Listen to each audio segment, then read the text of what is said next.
या अनुभव किया, उसे इस किताब के अंदर 21 नियमों में बदल दिया, जिसमें से 9 महत्वपूर्ण नियमों के बारे में आज हम इस वीडियो में बात करेंगे। लेकिन उससे पहले हम यह जानने का प्रयास करते हैं कि उस महान इंसान ने इस सोच के साथ इस किताब को लिखा होगा। पहला पिलर है आत्म अनुशासन। उस आशीष का मानना था कि आत्म अनुशासन एक खुशहाल जीवन जीने के लिए सबसे जरूरी चीज है।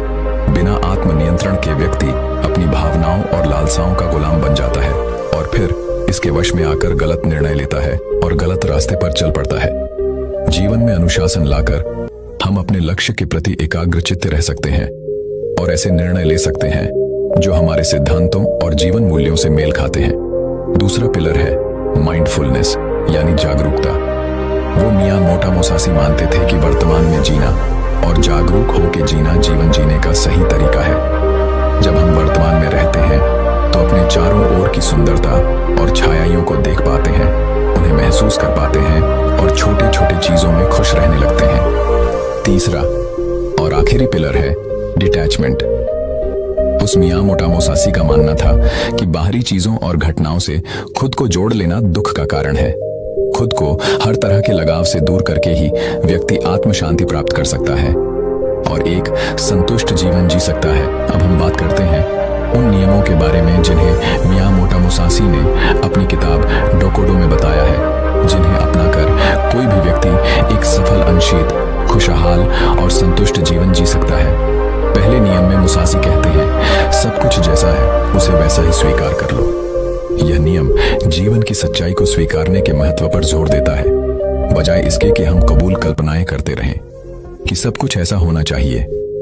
चीजें जैसी हैं उन्हें वैसे ही स्वीकार कर लेना हमें बेवजह के दुख और तनाव से मुक्त रखता है। साथ ही परिस्थिति की हकीकत को स्वीकार कर लेने से उस क्षण जो भी मौके उपलब्ध हैं, हम उन पर सही से ध्यान दे पाते हैं और उनका सही फायदा उठा पाते हैं। सच्चाई को स्वीकारना हमारी आंतरिक शांति और संतोष के लिए बेहद जरूरी है। जहां अपने आसपास की चीजों और लोगों को वो जैसे हैं उन्हें वैसा ही स्वीकार करना सीख जाते हैं, तो हमारे अंदर का वो घमंड जो लोगों या बाहरी परिस्थितियों को बदलना और नियंत्रित करना चाहता है, वह खत्म हो जाता है और हम ज्यादा शांतिपूर्ण तरीके से रह पाते हैं। इस नियम के माध्यम से मियां मोटा मोसासी हमें दुनिया को खुले दिल और दिमाग से बिना किसी पूर्ण निर्णय के देखना सिखाते हैं और ऐसा करके हम दुनिया को वह जैसी है उसे वैसा ही देख पाते हैं, ना कि अपनी इच्छाओं और कल्पनाओं के चश्मे पहनकर।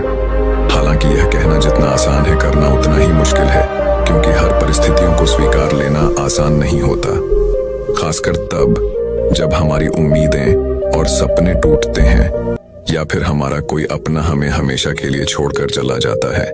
लेकिन फिर भी सच्चाई को स्वीकार लेने से ही व्यक्ति अंदर से शांत और हल्का महसूस करता है। जिस व्यक्ति ने परिस्थिति को स्वीकारने की आदत डाल ली है, उसके सामने फिर चाहे कितनी मुसीबतें आए, वह हर हाल में मुस्कुरा सकता है। दूसरे नियम में मुसासी कहते हैं, अपने लिए मजा मत ढूंढो। यह नियम कहता है कि हमारे जीवन का एकमात्र उद्देश्य केवल सुख का भोग करना नहीं होना चाहिए। अच्छा भोजन करना, अच्छे कपड़े पहनना, मौज मस्ती करना जरूरी तो है, लेकिन इसमें इतना नहीं खो जाना कि अपने जीवन के उद्देश्य को ही भुला दो और हर समय सिर्फ मजे की तलाश में ही रहूं। सुख भोगों का त्याग करके व्यक्ति ज्यादा स्थिर और उद्देश्यपूर्ण जीवन जी सकता है। हर रोज खुद से पूछो, क्या मेरा जन्म है सिर्फ खाने पीने और मजे करने के लिए हुआ है, या फिर मेरे जीवन का कोई मकसद भी है? मजे के पीछे भागना हर व्यक्ति की आंतरिक चाहत होती है, लेकिन यही मजा उसके दुख का कारण भी बनता है। जब हम सिर्फ मजे के पीछे भागते हैं तो हम अपनी आदतों और चीजों के अधीन हो जाते हैं। यह नियम हमें मध्य में रहकर जीवन जीने को प्रोत्साहित करता है, यानी न बहुत ज्यादा न बहुत कम।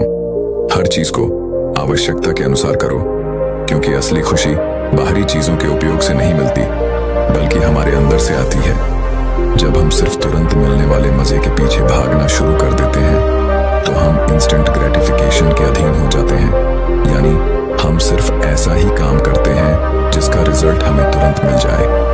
हमारा मन बड़ी योजनाओं या बड़े लक्ष्यों पर काम करने की काबिलियत खो देता है। हम किसी भी काम में लंबे समय तक फोकस नहीं कर पाते और जीवन के बड़े लक्ष्यों को हासिल करने से चूक जाते हैं, तीसरा नियम जो हो गया, उसका पश्चाताप मत करो। यह नियम हमें याद दिलाता है कि हम अपने अतीत को बदल नहीं सकते और अतीत में हुई गलतियां या बुरी घटनाओं को याद करके हम केवल दुखी ही हो सकते हैं। तो बीते हुए कल के बारे में पश्चाताप करने से अच्छा है कि हम अपने अतीत में हुई गलतियों से सीखें और ज्यादा समझदारी व बुद्धिमानी के साथ आगे बढ़ जाएं। पश्चाताप वह बीमारी है जो हमें अतीत में ही फंसाए रखती है और आगे नहीं बढ़ने देती। इस नियम में मुसासी हमें अतीत में हुई गलतियों को स्वीकारने और खुद को वह दूसरों को माफ करने के लिए प्रोत्साहित करते हैं। हमें यह स्वीकार करना चाहिए कि आज हम जहां पर भी हैं, अतीत में घटी घटनाओं और लिए गए निर्णयों की बदौलत ही है। ऐसा करके हम स्वयं को अतीत के बाहर से मुक्त करके मौका देते हैं वर्तमान से जोड़ने का। निश्चित रूप से इस नियम में मुसासी हमें अतीत को भूलने के लिए नहीं कह रहे, बल्कि जिसे बदला नहीं जा सकता उसे स्वीकार करके, उसे सीख के ज्यादा स्पष्टता और बड़े उद्देश्य के साथ आगे बढ़ने के लिए कह रहे हैं। चौथा नियम, अपनी अधूरी भावनाओं पर निर्भर मत रहो। यह नियम हमें अपनी अधूरी भावनाओं के बसीभूत होकर निर्णय लेने से रोकता है, जैसे गुस्सा, अति उत्साह, जलन इत्यादि। हम अक्सर अपनी अधूरी भावनाओं के आधार पर निर्णय ले लेते हैं जो आगे चलकर हमारा बहुत ज्यादा नुकसान करते हैं। मियां मोटा मुसासी कहते हैं कि व्यक्ति को खुद की गहरी समझ और परिस्थिति के अनुसार ही निर्णय लेना चाहिए। ऐसा करके हम खुद को अधूरी जानकारी के साथ जल्दबाजी भरे निर्णय लेने से बचा सकते हैं, जिसके लिए बाद में हमें पछताना पड़ेगा। यह नियम हमें अपनी अधूरी भावनाओं और उत्तेजनाओं के साथ दूरी पैदा करने के लिए कहता है और इसके बजाय स्थिर बुद्धि और शांत मन के साथ निर्णय लेने के लिए कहता है। अधूरी भावनाओं के वश में आकर निर्णय लेने के बजाय शांतचित होकर निर्णय लेने वाला व्यक्ति खराब से खराब परिस्थिति आने पर भी बड़ी आसानी से उसका सामना करके बाहर निकल सकता है। पांचवा नियम, खुद के बारे में हल्का और दुनिया के बारे में गहराई से सोचो। यह नियम हमें विनम्र रहना सिखाता है। इस नियम में मियां मोटा मुसासी कहते हैं, व्यक्ति को हर समय सिर्फ खुद के महत्व और सिर्फ खुद के बारे में ही नहीं सोचते रहना चाहिए। यानी व्यक्ति को अपने अहम, अपने घमंड को ज्यादा महत्व नहीं देना चाहिए, बल्कि खुले दिमाग के साथ इस दुनिया को देखना और उसके बारे में गहराई से सोचना चाहिए। इस दुनिया में कितना कुछ है जो देखने लायक है, विचार करने लायक है, लेकिन ज्यादातर लोग सिर्फ खुद तक ही सिमट के रह जाते हैं। हमें अपने अहम को कम करके लोगों को दया भावना के साथ देखना और उनके साथ पेश आना चाहिए। हमें लोगों से और इस दुनिया से जुड़ने का प्रयास करना चाहिए। हमें प्रकृति की सुंदरता को निहारना और उसे महसूस करना चाहिए। खुद के बारे में कम और इस दुनिया के बारे में ज्यादा उत्सुकता के साथ सोचना चाहिए। इस नियम में मुसयासी खुद को कम समझने या खुद की जरूरतों को नजरअंदाज करने के लिए नहीं कह रहे, बल्कि वह सिर्फ खुद में ही ना खोए रहने और इस दुनिया के साथ एक मजबूत संबंध बनाने के लिए प्रोत्साहित कर रहे हैं। छठा नियम, अपनी इच्छाओं से दूरी बनाकर रखो। इस नियम में मुसासी डिटैचमेंट यानी आसक्ति की बात कर रहे हैं। वो भौतिक संपत्ति, शक्ति और सुंदरता से खुद को आसक्त रखने की बात कर रहे हैं, लेकिन इसका मतलब यह नहीं कि हमें यह सब छोड़ देना चाहिए। पैसा नहीं कमाना चाहिए, सत्य अर्जित नहीं करना चाहिए, बल्कि वह साहसी कहना चाह रहे हैं कि हमें इन सब चीजों के साथ रहकर भी उनसे आसक्त रहना है।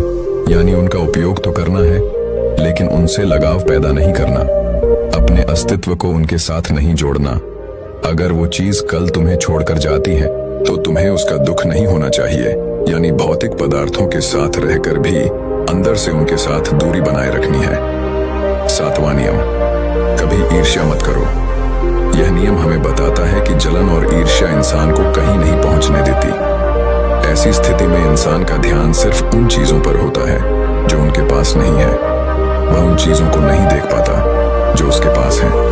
वह सामने वाले की उस वस्तु, उसकी विशेषता या उसकी सफलता देखकर जलता रहता है और खुद आगे बढ़ने का प्रयास नहीं कर पाता। जलन व्यक्ति को नकली मक्का से भर देती है, जिससे वह सामने वाले का कम और खुद का ज्यादा नुकसान कर बैठता है। हमें यह याद रखना चाहिए कि जिसने जिस स्तर की मेहनत की है उसे उस स्तर की सफलता जरूर मिलनी चाहिए और हमें इससे जलन नहीं बल्कि खुशी महसूस करनी चाहिए। क्योंकि उतनी मेहनत करके हम भी वह चीज और वह सफलता हासिल कर सकते हैं। हमें समझना चाहिए कि हम सबकी परिस्थितियां अलग थीं, सोच और मेहनत अलग थी, इसीलिए सफलता भी अलग अलग स्तर की ही मिलेगी। हम अपने अंदर की ईर्ष्या को खत्म करके ज्यादा शांत और खुशहाल जीवन जी सकते हैं, लोगों से ज्यादा सीख सकते हैं और उनके साथ गहरे संबंध बना सकते हैं। 8वां नियम, अलग होने से कभी दुखी मत हो। इस नियम में मुसासी समझाना चाहते हैं कि अलग होना इस प्रकृति का एक स्थायी नियम है। हर किसी को कभी ना कभी किसी न किसी से अलग होना ही पड़ेगा। ये जीवन अस्थायी है, ये दुनिया स्थायी है और हमें इसे स्वीकार कर लेना चाहिए। मियामोटो मुसाशी जीवन भर जापान की यात्रा करते रहे, लेकिन उन्हें कभी भी किसी के अलग होने से तनिक भी दुख नहीं हुआ, क्योंकि उन्होंने स्वीकार लिया था कि अलग होना प्रकृति का नियम है और इस नियम के खिलाफ जाकर हम केवल दुखी हो सकते हैं और कुछ नहीं। 9वां नियम, क्रोध और शिकायत खुद के लिए व दूसरों के लिए, दोनों के लिए हानिकारक है। यह नियम हमें नकारात्मक ऊर्जा की जीवन बर्बाद कर देने वाली शक्ति के बारे में चेतावनी देता है, जिसके बस में आकर लोग एक दूसरे के प्रति कड़वाहट और गुस्से से भर जाते हैं। मुसाशी कहते हैं कि क्रोध और शिकायत करने की बजाय व्यक्ति को शांतिपूर्ण तरीके से बीच का समाधान निकालना चाहिए। वह मियामोटो मुसाशी ने जीवन भर तलवारबाजी की, बड़े से बड़े खूंखार योद्धाओं को हराया, लेकिन उन्होंने कभी भी क्रोध या शिकायत नहीं की। वह हर लड़ाई के दौरान खुद के दिमाग को बर्फ की तरह ठंडा रखते थे और कभी भी अपनी योजना को दोहराया नहीं। हर बार एक नई योजना के साथ ही लड़ते थे, इसीलिए शायद वह कभी नहीं हारे, क्योंकि मियामोटो मुसाशी के काम में अगर एक सेकंड के लिए भी मन विचलित होता है तो उनका सिर धड़ से अलग हो सकता था। इसीलिए वो सिखाते हैं कि परिस्थिति चाहे जैसी भी हो, खुद को शांत रखो और शिकायत करना छोड़ दो। दोस्तों, उम्मीद है कि आपको मियामोटो मुसाशी की किताब 2 कोड़ों की यह 9 नियम पसंद आई होंगी और आपने भी इनसे काफी कुछ सीखा होगा। दोस्तों, मैं उम्मीद करता हूँ कि यह कहानी सुनने से आपके जीवन में अच्छे बदलाव आए होंगे। आपको इस वीडियो से क्या सीखने मिला, ये कमेंट करके जरूर बताइए और अपने परिवार, दोस्तों या आपके करीबी इंसान के साथ ये कहानी शेयर करके उन्हें भी इस ज्ञान से परिचित करवाएं। बाकी अगर आपको यह वीडियो दिल से अच्छी लगी हो तभी इस वीडियो को लाइक कर देना और आपने अब तक इस चैनल को सब्सक्राइब ना किया हो तो चैनल को सब्सक्राइब भी जरूर कर देना। आपका हर दिन शुभ हो और खुशियों से आपका जीवन भरा रहे। धन्यवाद। नमो बुद्धाय।